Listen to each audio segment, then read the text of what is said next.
Welcome to Stay Humble podcast, Danny Watson. How are you feeling today? I'm feeling very good, thank you, David. That's great to hear that. And firstly, I wanted to ask in terms of your sort of purpose or sort of in your career, how did you kind of first find yourself in terms of wanting to get involved in sailing and stuff like that? Where did you find yourself in that respect? So sailing actually came about. I did a ski season after I finished reading business and economics at University of Edinburgh. And it was on that ski season I bumped into my now very good friend Julian, and he actually had a yacht. And so that summer of 94, I ended up helping him move the boat from Corsica round to Greece. We spent 7 days at sea. That we just literally, day one was sailing, going offshore. I thought everyone who went sailing, kind of did that. I didn't realise that most of the boats in the marina hardly ever move out. So that was my introduction to sailing. I spent the summer there, out in the Greek islands, a beautiful place to start learning how to sail. But I loved the adventure of the 7 days of sailing through the Straits of Messina and round and across the Adriatic. I then came back with no money, and I worked in the city. I managed to get myself on a graduate training course as a money broker for a year, and then that I didn't particularly want to spend all the days, during the winter months, you were stuck in the office from 6 until 6 and you wasn't seeing any daylight. So I then decided to leave there and got the opportunity of setting up a sports management company with Duncan Goodhue, won a gold medal at the 1980 Moscow Games in breaststroke, Olympic medal. And I then spent 4 years working as a sports manager, managing the likes of Ian Botham, which was an interesting role, working with Ian. And but what I realised I'd moved from being a money broker into a sports management agent. Again, I was still in a suit and reading the sports pages more than the business pages, but it was kind of I was still in an office, and I guess I got to a point there. I always remember back about the sailing out in in that summer of '94, and I looked at it and I kind of did a bit of maths and went, we work for say 8 hours a day, we sleep for 8 hours a day, and so there must be some rest and travel in between. So I figured that a third of your life is going to be spent working. Very basic maths on that one. And I figured, why don't you go and do something that you enjoy doing? Yeah. If you enjoy something, you'll get good at it. And if you get good at something, someone will eventually pay you. A very loose business plan, considering I did business and economics at Edinburgh for 4 years, which my dad always used to pull my leg about. But that's what I looked at, and there was an opportunity. I guess there was a merger was going to take place with our company, and it was at that point I decided to go sailing. So, in the summer sort of '99, I went back out on the boat with Julian. Spent the summer there. I then got an opportunity to sail a boat across the Atlantic. I came back, and at that point I then started to get my qualifications. Again, I had no real idea of what qualifications I would need before I embarked on this. There's a lot of, you spend a lot of time, you hear a lot of people spending a lot of time doing a lot of research and actually not taking the step and just doing it. Some people may say that, I perhaps, didn't have a plan. My plan was very loose. But I started getting the qualifications, and because I was doing something I was loving doing, then the qualifications, were a breeze, were enjoyable, were fun to do. And so from there, I then got a job with a delivery company. Very quickly, I was then skippering the yachts across in the Mediterranean and across the Atlantic. And then I got an opportunity of working with the Ocean Youth Trust in Liverpool. And this was kind of, first of all, there was the point whereby I was starting to get paid to do something that I would have done, which I was happy doing for nothing. This was like, I'm now getting to skipper and get paid.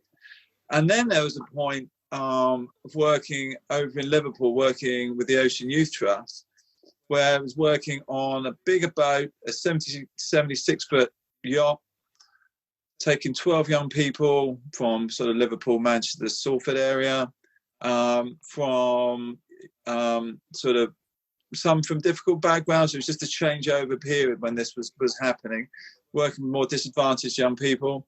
And I was actually then realised that sailing could have a positive impact on people's lives.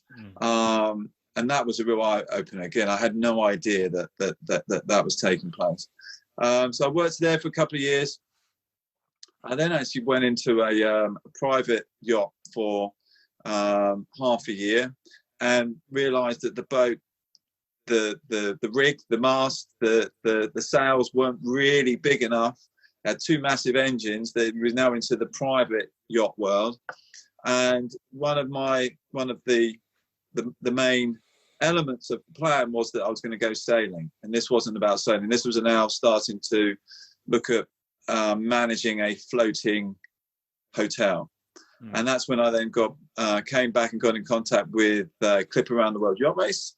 And it just turned out the timing was perfect because they had the new 68-foot yachts. I managed to get involved in commissioning one of those, and then I did the race in 05, 06, so skippered the race. So amazing, from 1999, within under 6 years, I was then skipping a yacht racing around the world. And then I was invited back for the 07, 08 race, which was the race where we had the social inclusion from, I was then on board Hull and Humber, and we had the 10 young people on board, 1 or 2 on each leg. And they really added a different dimension. They were fantastic. And it was on the second leg with Jim Dick, who was the lead for the sponsorship for the city, for the yacht. He's also a very keen sailor. He was on leg 2 going from Brazil across to South Africa, and we had a conversation about how great it was for the 10 young people. They all came from a background of not being in education, employment or training, how great it was for them and how we could take it to the wider audience. And that then led on to the creation, that was the seeds for the start of Catzero, which we then set up at the end of 2008, 2009, working with young people from an East background and from, now we work with long-term unemployed, care leavers, also work with full families programs, with the sailing at the heart of the program, with an alternative learning environment, bringing up to the sailing, and then a move on process after the sailing. Oh, it's really great that obviously Catzero has now been running for over 12 years. And, obviously was that the big factor, was obviously the experience of working with the young people in Liverpool. Was that sort of the first sort of steps in terms of where that sort of dream reality really set in for you to set something up like Catzero? Yeah, I think, what I saw with sail training was that the young people would turn up with slouch shoulders, low self-esteem, low self-confidence. By the end of the week, they were powered up, talking so positively to their either parents, guardians, or youth workers. And I saw, how can you actually harness that, build up a self-esteem and self-confidence? And also then the mechanism of how do you support them, after the actual sailing. So when we set up Catzero, we was going to have sailing at the heart. It's been proven that voyages over 6 days have that real long-lasting effect on self-esteem and self-confidence. So our programs look to have an 8-day sail. They would have a move-on process after to help them get them into education, employment or training. But there was always the once Catzero, always Catzero. So whenever you've been on the program, at any point you can always come back in, and whether you want some help with your CVs or just come in for a chat. The beauty of that is I think that the past participants, they see us as kind of part family, part job centre, part general advice. That they see us as people that can turn to that have supported them already. So, but the other element then was, how do we get them ready to go sailing? And so we created the alternative learning environment that leads up to the sailing, and what we do there is that we move them. Lots of the participants turn up with a kind of fixed mindset. So, I've failed at doing this, therefore I'm a failure.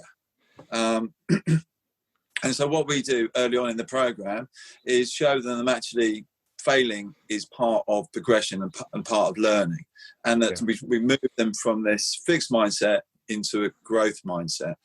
And so we also use a thing called restorative practice. So when things go wrong within the group, everyone has a voice. So very quickly, the group then comes together, which creates that support mechanism.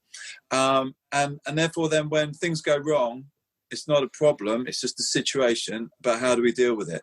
And so that change in mindset is critical. And then that leads up to the sailing, which then is the resilience builder for the long-lasting effect on self-esteem and self-confidence. Yeah, I would totally agree with you in terms of that. Like, obviously, a lot of people that would go into that sort of program have that, like you say, fixed mindset. Oh, I can't be like this. What's this sort of thing going to benefit in that? But honestly, if you have that sort of open look thinking in terms of being open to change and open to take on new ideas, these things are going to have great changes in these people's lives. What is it like for yourself to see these people develop in this sort of program? What sense of pride and stuff do you get from working with these young people? Well, from a personal note, just seeing, when you hear some of the stories, you realise, first of all, how privileged, I was to have what I thought was a normal upbringing with, two parents, going to school, having not a tease as a family every night, but, most nights being together. So when you hear some of the backgrounds, you realise that first of all you're privileged, and so to be able to set something up which helps other people is incredibly rewarding. To actually then be part of the process and to be meeting with the groups before they go sailing, doing sort of one-to-ones, trying to understand what their challenges are and what they're working on as part of their development, and then working through those, creating environments on the boat whereby they can start to work on those challenges, and seeing them just actually get out and do something completely different, and sailing takes you away from the norm at home and shows you that there's so much more out there. But at the same time, I think a lot of people think it's going to be this kind of cruise around the Mediterranean, and it's far from that. It's into the North Sea. It's 4 hours on, 4 hours off during the night. It's 6 hours on, 6 hours off during the day. There's the cooking of the food. There's the cleaning of the heads, the toilets. There's getting up on watch. There's steering the boat. There's sail changes, and so it is. I think it's very important always to try and set the expectations at the right level. So, and I say to the groups, this will be the hardest thing you've ever done. And, but if you get through this, you will, and work together as a team and communicate, this would be a life-changing pivotal point for you. And, so, the majority of the people that come on the boat with the right mindset, with the right approach, come away with a life-changing experience, and they've come back, and I've seen them, and they've come back and they've said that boat changed my life. In that, I realised that life is not going to be, perfect. That situations are going to come up, and it's about turning towards them and how we deal with them, as opposed to, turning our back and trying to hide away. And there's nowhere to hide on that yacht. You are together as a group. And, for the voyage, again, with the briefing beforehand, here's where we are, this is the weather, these are the options, where should we go? They're part of making those decisions. And it's, plan A may change. Again, we need to be flexible whenever we make a plan. But having the end goal of saying that we are going to go up to the Orkneys or down to, to the Isle of Wight, and that feeling of achieving what you've set out to do as a group is incredibly rewarding. And that's, again, like you can then lay that over for, their long term, or their plan for their, where we ask them, where are you now, and where do you want to be, and how are we going to get there? And that can be quite a scary, the distance travel to perhaps get to where you want to be can look massive, but it's about taking that first step. And once you take that first step, usually that journey goes exponential and you can get there a lot faster. But take the first step and break it down into achievable chunks. And it's amazing. It's amazing then how the world, the communities, your friends, how things then start to work in your favor when you've got a clear sort of vision and goal. Like I've been very fortunate to obviously been able to sail on the Catzero boat twice in 2012, and like I would obviously say to anyone, if they could have the opportunity to ever go on like sailing or anything, just go do it and experience what it'd be like. And I just wanted to follow this on a bit from what you said previously, earlier on. What was it like for yourself when you was navigating across the world in terms of sailing? What was that like for you? Well, so we had, when you skipper the yacht, one of the yachts, there's 10 yachts on, well, when I did it, there was 10 yachts in the Clipper fleet, and you are then allocated a crew, which is going to be made up of some round the welders, sort of about 10, 12 round the welders, and then lots of leggers, because there's 7 legs. So your first thing is you're trying to bring together a group of people and make them a team, and make them have a kind of a shared goal, which isn't easy. Also trying to understand everyone's expectations. Again, trying to reach everyone's expectations is not easy when you've got so many, but try and get everyone to be involved and get out of it, hopefully what their vision is. So one, you're trying to do that as a team, but 2, then you are racing, you can't get away from the fact that you're racing around the world, and you are trying to keep the team together, keep the boat safe, and keep the boat sailing fast. One,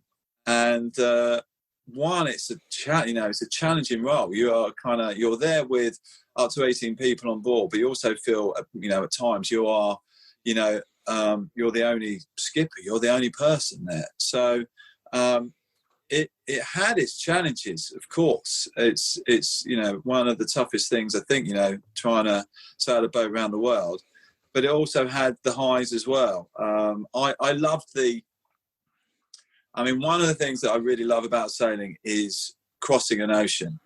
And I think everyone should, if they can, everyone should do it once in their lives. And why I say that is that, and especially in a race format, because actually putting it into a race format gives it its spiritual element, in that you have a start line and you have a finish line. And before you cross that start line, the engine goes off. And then your challenge is to sail that boat to the finish line only using natural forces. And if there's no wind, if there's absolutely zero wind, you are going to sit there and bob around, and it's pretty frustrating. Obviously, your challenge is to try and find routes and, the quickest way to get across, so not to be left in those situations. So actually the challenge of trying to race a boat, even, round a race course, but especially across an ocean, you then realise how small we are kind of how, in a way, how insignificantly small we are, but then how using natural forces we can actually sail around the world is quite a beautiful thing to have experienced. So that's one thing that I love doing, is crossing oceans. So doing that in a race format, I enjoyed it enough. I went back for a second time, and you also, I think when you love being at sea, you love looking at the sea. You find the how from, within a couple of days, a lovely, beautiful sailing conditions, champagne sailing, 10, 15 knots of breeze, the wind's on the side of the boat, doing 10 knots, that within a couple of days you can have 30, 40, 50 knots of wind. And it can be one of the most, I wouldn't say scary, but the conditions mean that you need to have changed and adapted to be ready for it, and to be, still, sailing in a safe manner. The Southern Ocean, on the first time we did it, which everyone asked about, the Southern Ocean going from South Africa to Australia, we had a situation, we had sort of 4 days with winds at about 50 or 60 miles an hour, which thankfully were coming from behind us, so it was downwind sailing. But mountainous seas where you used to surf down the back of the waves, we got up to about 26 knots, get down in the bottom where there was no wind, and then wait, and then come back up and catch the wind again and surf again. And we was doing that for about sort of 3.5 days. The boat was resonating; it was going so fast, and we spent a lot of time getting the crew to be able to helm well, and they helmed brilliantly in those conditions, but kind of did fray the nerves a little bit on those ones. And the same in the North Pacific, again, the big mountainous seas in the North Pacific in February both times, lots of wind, big rolling, big seas, but in a way it's a little bit like being in the desert, where the winds affected the big sand dunes, but you can be at the top of them and just seeing for miles and miles. Yeah, something to be seen. It sounds incredible, certainly, to have that opportunity to have seen the world twice by sea. And speaking of challenges, this year has certainly been a challenging year for everyone, I imagine. And you seem to set yourself more than a challenge. And I must have to congratulate you that you have done 30 marathons in 30 days. Where did the idea of doing 30 marathons in 30 days come from? So again, that one came back was about the challenges started 7 years ago, but the journey in a way started 9 years ago. So I was obviously being director of sailing at Catzero, and I'm the main skipper there. And part of being a skipper on a yacht means you have to do your ENG1, which is your medical. So 9 years ago, I went to do my medical, and the doctor said at the end of it, "So, Mr. Watson, everything's okay, but just to let you know that you are just on the edge of being obese," which was, my jaw dropped. And at the time, I was just close to 16 stone. I'm 6'4", but, I think I was 15, 12 at the time.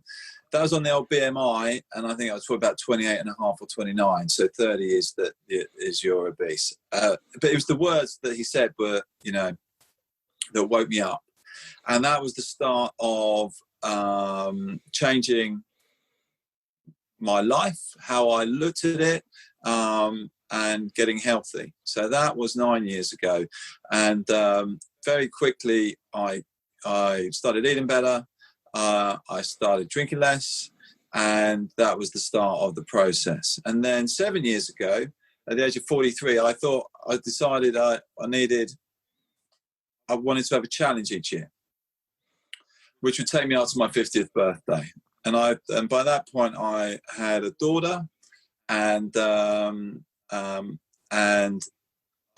thought where I'm working with Catzero and going sailing, I felt I needed something as a focus each year. So the first year was to run a marathon with my sister. We'd lost my dad the previous year, so it was something. My dad and sister ran the first marathon together in London. I ran a marathon with my dad in New York, And so it was a good way of, doing in memory of my dad, we'd run a marathon together. And the 2 hours, over halfway, the second 2 hours were horrendous. We managed to break 3 hours. We managed to break 4 hours, 3:54. And I can remember my sister saying, she was just ahead of me of about 20 meters, saying, come on, if you could just keep going, we can break 4 hours and you won't have to do another one ever again. So we managed to break it 3:54. And so that was year one. Year two was then a cycle ride from Liverpool to Hull, which we then turned into a yearly event, which raised money for Catzero, following the Transpennine Trail. Year three was to swim the Humber, which I loved. I've never done really any kind of open water swimming. That year we also did the cycle and also got into London. So it was like kind of an elongated Ironman. Yeah. Managed to take half an hour off my marathon time, so I got that down to my PBs. Haven't managed to improve on it. 3 hours 24. So then the year after, year four, was an Ironman distance, 2.4 mile swim, 112 mile cycle ride, and a marathon, which I did just over 12 hours. Year five then was John O'Groats to Land's End cycle, which we did with which I did with two skipper friends, which we did unsupported. So we was carrying our tents, sleeping rough. We managed to do 90 miles a day. So did it in 11 days. So all of these were just stepping it up each year. Year six was then running from Carlisle to Newcastle.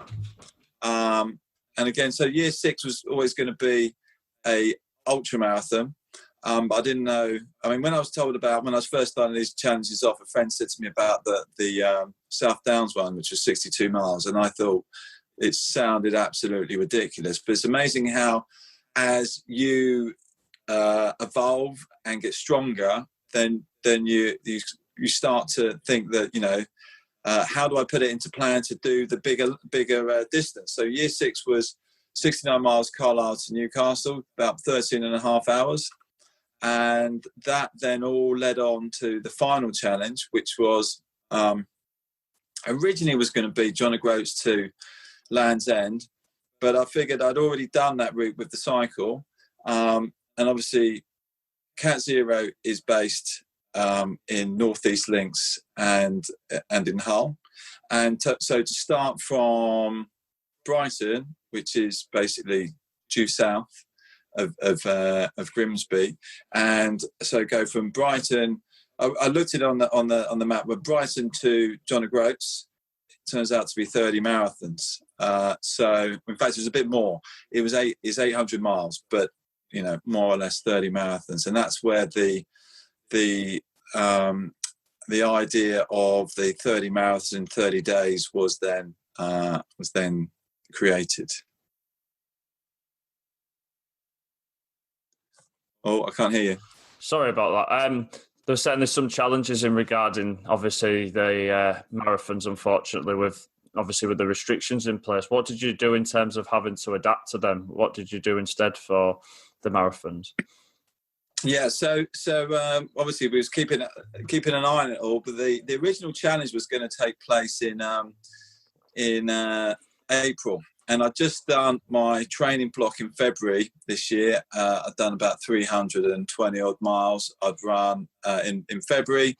And then in March, I'd just run 3 back-to-back marathons. And that was my training block. I was then, I think I had some sailing booked in. And then I was, basically tapering to get ready to do it. And obviously the first lockdown happened. So,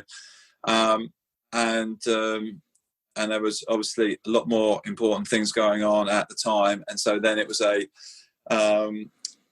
we're going to postpone it until hopefully there's an appropriate time to do it.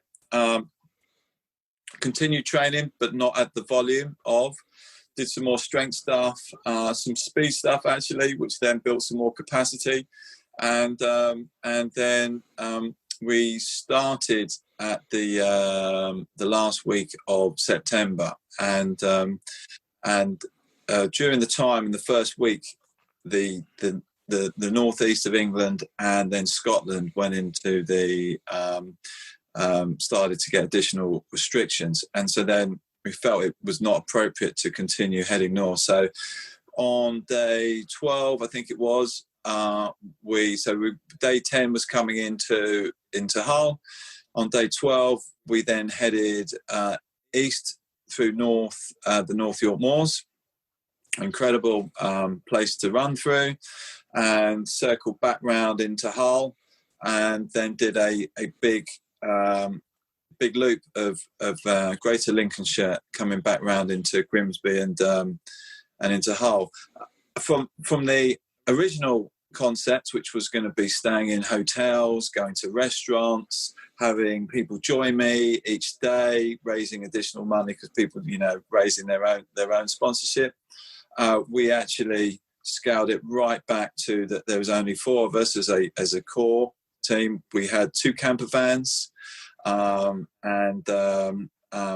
actually kept everything to an absolute minimum for contact for the outside world. Amazing support via all the socials, which was fantastic. But we managed to keep it very, very safe, and we managed to get in, really before the additional restrictions came into place for Grimsby, for the Northeast Links, and for Hull, and then obviously before the lockdown. So we managed to get in, which was a relief. We managed to raise a significant amount of money, over £55,000, which we'll also be able to match fund. So when we put into bids, we will then be able to match fund that. So that is worth, more than double to us to continue our working with, children, young people and families approaching crisis points. So amazing support. Very grateful to have managed to have got it done with everything that's going on.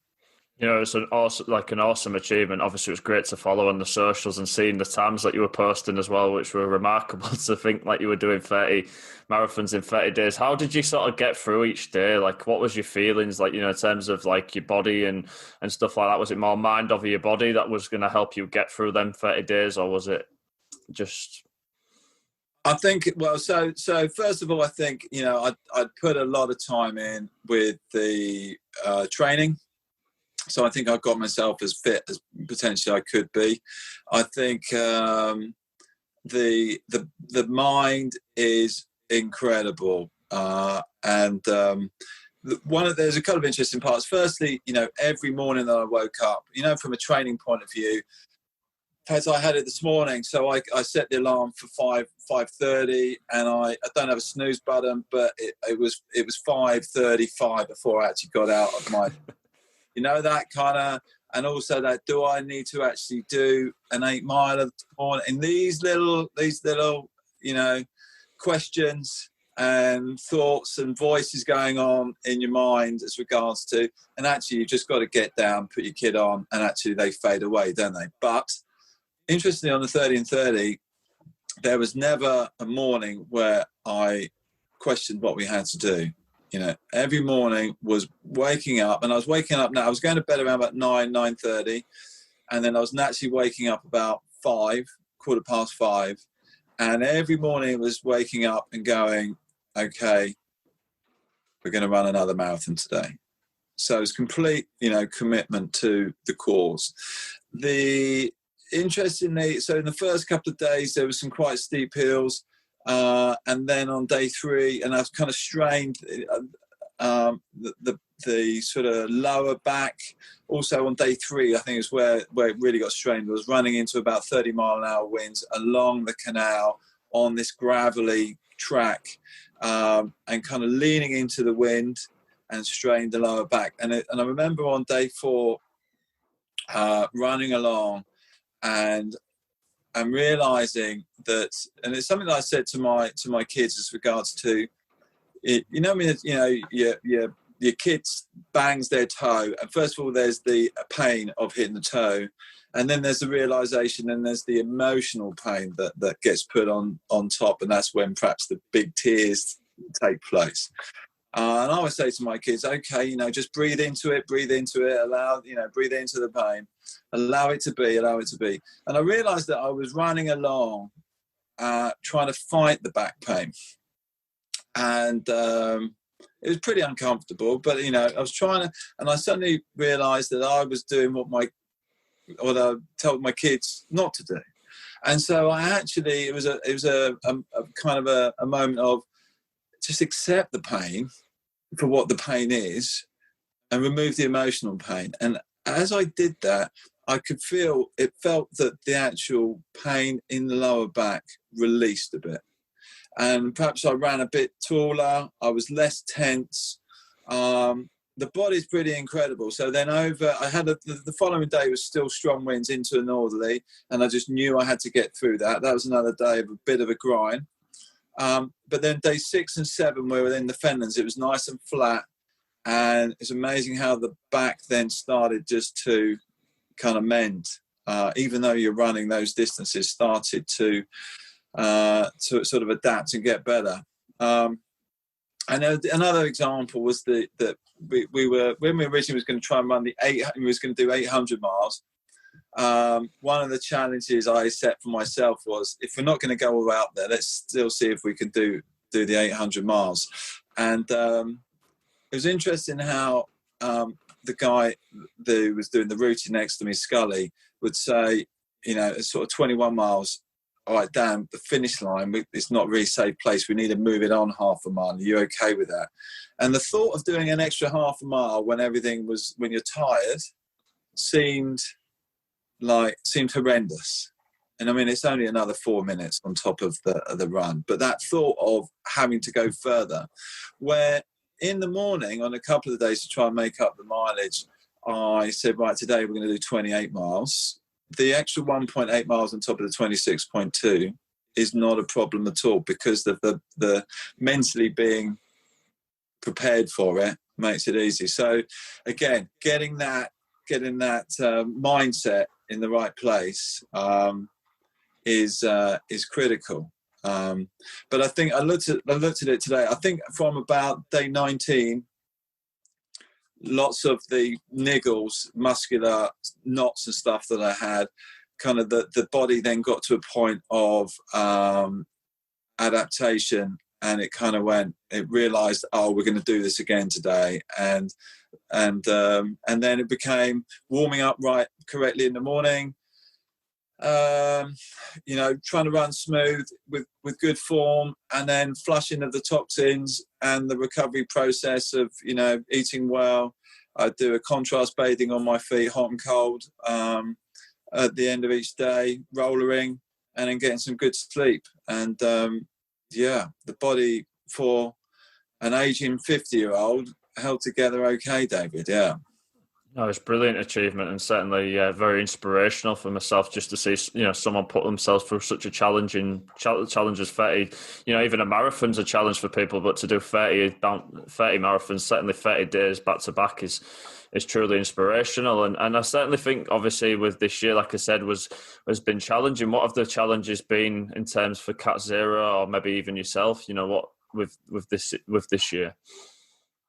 Well, so from Catzero's point of view, we've continued to support many of the participants that were already on the programs, and you know, we are looking to get these programs up and running as soon as we can to help more people. I believe, you know, the reports are saying that unfortunately the families, the lower income families, and the ones on the edge of crisis point, where are the ones that are going to be biggest affected by the lockdown situation. So it's amazing that we've managed to raise all this money, that hopefully we can be there to help as many of these families as possible. Yeah. Well, that's really great that you've offered to help them, the families in terms of the support through Catzero and stuff like that. I had Kofi Smiles on last week, and I kind of asked him in terms of what sort of tips he would give to people in terms of the lockdown that we are currently going through. And I'd like to ask yourself, what would you give in terms of free tips to sort of help people get through this lockdown? What would you suggest? Well, I'm a big believer in, obviously, physical health, mental health. But I think, by getting out and doing some exercise, and by that, I am not going to put forward that you need to be running a marathon, but certainly getting out and breathing fresh air, going to a park, going for a walk, ensuring you're getting outside. I find it quite, I'm currently, working from home, and I find it difficult, even, with the working, is that you end up not going out and, doing some exercise. That's why I went so early this morning, to ensure that I got it. So I would say, for one, get some exercise, and two, get outside and breathe some fresh air. I think try and eat well. I won't talk in the negative, as in try and eat well, vegetables, not going for the types of food which, potentially comfort food, but actually then make you feel stodgier and less energy. So eating well with vegetables, drinking water, and exercise. If you do those three, and get some good sleep and get up early, is I think these are the things that I changed in my life. So 5 years ago, I went alcohol free, and I went plant based, and by doing both of those, that then and I think going plant based really helped me with my recovery on the 30 marathon, 30 days. So it meant that I could get up, in my training, I could get up and, train, every day if I wanted to.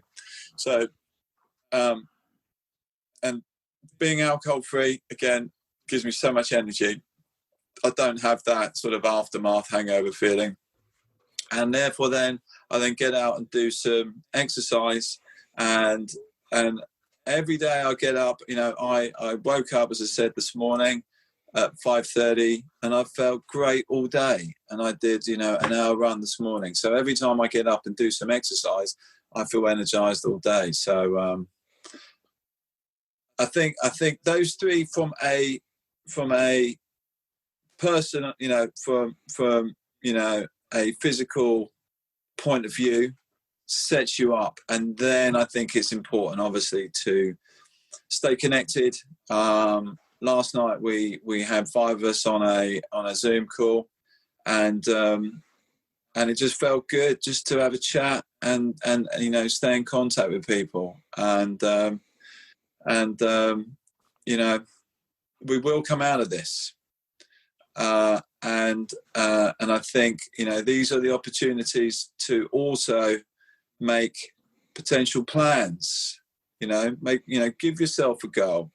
I came up with that 7-year one, but, I believe if you write down your vision and your goal, you've then committed, and then share it with people, and that makes you then accountable. And at that point, so you don't need to already have the plan at that stage.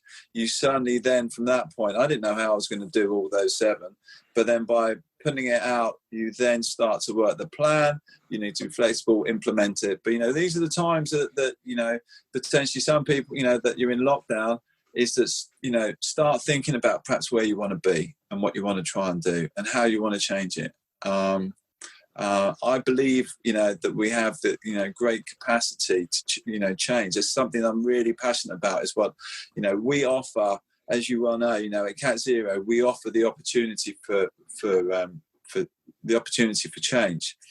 And, in a way, there's a lot of doom and gloom and in the news in general, but obviously with everything else happening, but this is also a time to reflect, and look at yourself, and then decide perhaps what do I want to do, you know, with the next stage of my life. Yeah, I think that was more than Yeah, honestly, like, I agree with certainly with your points of view. I certainly think health is one that people really need to take care of, and I think your advice in terms of waking up and doing that the first thing in the morning is such an important one, to get that task out the way, and then you'll feel better in terms of your day, and then you'll probably feel more productive and stuff like that. I think that's certainly a great takeaway for people that are listening or watching, you know, just to think about that in terms of, you know, if you want to make a change, try and look at doing that. Like, certainly getting up early to do it's a great way of doing that, Danny. I certainly agree with that. And what I want to ask now, I know this question every time I seem to ask it seems so distant away, but what are your plans for the future? Do you have any more fitness sort of challenges that you're going to go down? Is there any future goals with Catzero, or anything personal that you would like to set yourself up for the future? So the 7-year challenges, I kind of promised the wife that was the last big mega sponsorship one. So, but you know, I think for me personally is to continue. I feel that, you know, I'm on the right path. So, you know, what we've just talked about from a health point of view, I also meditate each day, which again I think is a great tool for helping you realize that all these negative thoughts that you can have, you know, aren't you as a person, and you can let these thoughts go, and you can have a much more stable and centered life. So I think for myself is to continue doing what I'm doing, from staying healthy both mentally and physically. For next year, I think I've got some, you know, maybe a couple of challenges. On a personal note, I would love to do a sub 3 hour 15 marathon, because that means you would get good for age to go into London. So I've actually put in for, there's the Richmond Marathon on the 27th of March, which when the wife realised I've gone in it with my sister, so we bought each other for our birthday. So you know, I never said that I'm not going to suddenly stop being, you know, running. I love running, and I love how it makes me feel, you know, in that right after doing the run, but also for the rest of the day and the longer term. So I'd love to do a 3:15 to get into London at some stage. I would love to, even if I just set it up, you know, myself, to try and run a sub 3 hour marathon, even if, you know, I find there's a flat area and good conditions. Purely on a personal note, just to see if I could do it. I'd also like to run a 100-miler at some stage next year. So I've done 69. Again, I think I can do all of these just within 24 hours. So it's an only one-day event. Okay, so to do that from a sort of challenge point of view, I haven't fully, I suppose in a way now, I've put it out there, so I'm probably accountable now. And, you know, Catzero, I've got an 8-year-old and a 6-year-old, but in a way, Catzero was kind of like my first baby that I set up with Jim Dick and Dave Bertolini, sort of, as you say, sort of 12 years ago. And that, you know, we are doing such great stuff that, you know, the plan is just to continue, you know, helping people. And I guess that's you know, that's the why.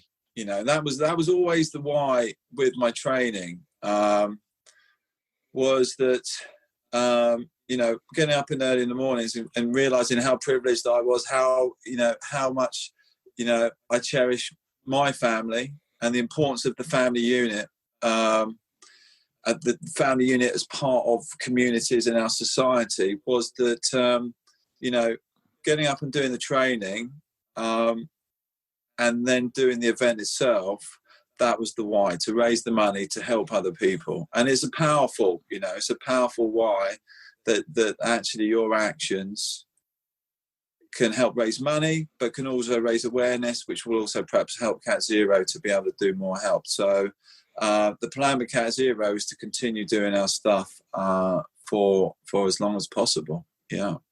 That's awesome. Like I say, it can change so many people's lives, I hope, and that's great credit to you and Dave and Jim, and hope that continues for as long as it does.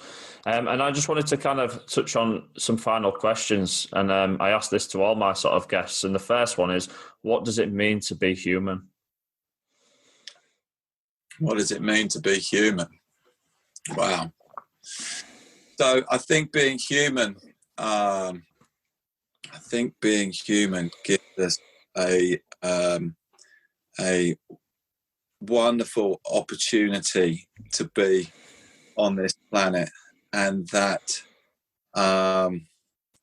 life is precious, and that, you know, it's a bit cliche, but you know, every morning you wake up and you're breathing is a day to embrace and make the most of. And to be human, you know, it comes back to that why. It gives you the opportunity to help others and to interact. And you know, I just had an interaction with my 2 kids tonight, and I got back from school, and I managed to have half an hour with my daughter playing with her dolls and toys and kind of the storylines of you know, going in the school bus. And I had a beautiful half an hour with her, and I had a beautiful half an hour trying to learn. I've had a guitar for about, I don't know, 5 years, and but it's been the catalyst for my son, who's asked for guitar lessons. So he went to his guitar lesson today. He's only 6, so he only had 2 notes, and and I said about how amazing it would be if we could play Jingle Bells, and he went and asked his teacher, who's brought back the music, and so we spent half an hour.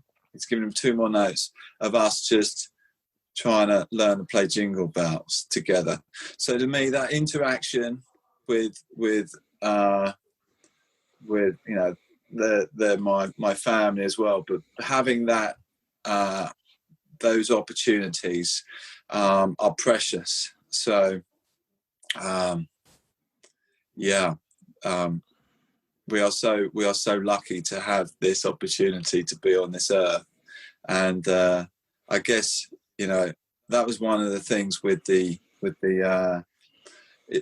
asked myself the question before I did all of these challenges, was that am I doing the problem? You know, the times with Catzero, not the problem, but we could do more if we had more money. You know, it's, you know, that we could help more people. And so I asked myself the question, am I doing enough? But I found that whenever you ask that question, you can kind of always justify what you're doing. Yeah. And so I changed the question. I said, how do I do more? And within that question, then you may then have to make changes or sacrifices. But actually, those changes and sacrifices then helped me to, you know, and helped me to get more out of life. So that, you know, the more we can do, the more we can help, the more we are part of the human race, helping each other, the better. Yeah, I totally agree with you in terms of social interaction and stuff like that is important. I think this time at the moment is giving us more scope of time to think of them, you know, how precious them opportunities are. I really agree with you on that, Danny. And finally, I'd like to say, what keeps you to stay humble? Well, staying humble. Well, I think again that whole element of realizing how precious life is, and that I think my dad always said as a kid that I was a nightmare at Christmas, in that I never really wanted anything. So I've never really had that kind of attachment of trying to want the you know, physical things. There's never been that kind of that sort of drive. So really, life's been about experiences, and trying to grow and trying to learn, and you know, doing the work we do at Catzero, I think keeps you very grounded, and also having a young family and wanting to be as best a role model. And again, kids and as you know, I don't think, you know, kids and adults, people that are on our program, people don't do what you say, and I certainly wouldn't want to lead in a dictatorial way on a boat. But you know, I think people do what you do, and you know what they see. So I think trying to stay grounded and humble, and trying to be, you know, do the right thing, keeps you in a place whereby you can then enjoy the little things. And it's not about the big things, and it's not about striving, you know, and it's certainly not about judgment. It's about being open, and I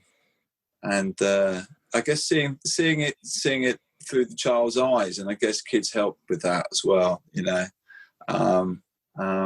Yeah. That's great, Danny. And I just wanted to kind of give you a little bit of a platform now, just in terms of if people wanted to look for anything regarding Catzero or even yourself, where would they need to look to find? Yeah, so Catzero, on the website, Catzero, CATZERO.org. And I think they're all on there as regards to the Twitter feed and the Instagram, and the Facebook. If you're interested in, and I've got an Instagram feed, Danny Watson Catzero, all one word, and I put my my stuff on there. And so I might have to put my target on there for next year now that I've come out with it as regards to the marathon and the ultra 100. So that's where you can see what sort of training stuff I'm doing. I'm still slowly getting, you know, not rushing back, but on the Instagram. Yeah. That's awesome. Like I say, I really appreciate you giving me your time to do this podcast with you. I've really enjoyed your insight in terms of, like I say, where you started with your sailing, where Catzero's gone, and certainly with your most recent challenge, your 30 marathons in 30 days. And I just wanted to thank you for your time and for joining me for this podcast. No, it's a real pleasure, David, and it's great to see you doing so well, having been part of, you know, the Catzero program, and it's I'm so glad that you made contact during the event, and it's a lovely, again, you know, this is part of what makes it worthwhile with Catzero, and to tie the story around with you is fantastic, and I'm glad you're doing such a good job of with your podcast. So, you know, keep doing your stuff. Thank you for staying humble with me.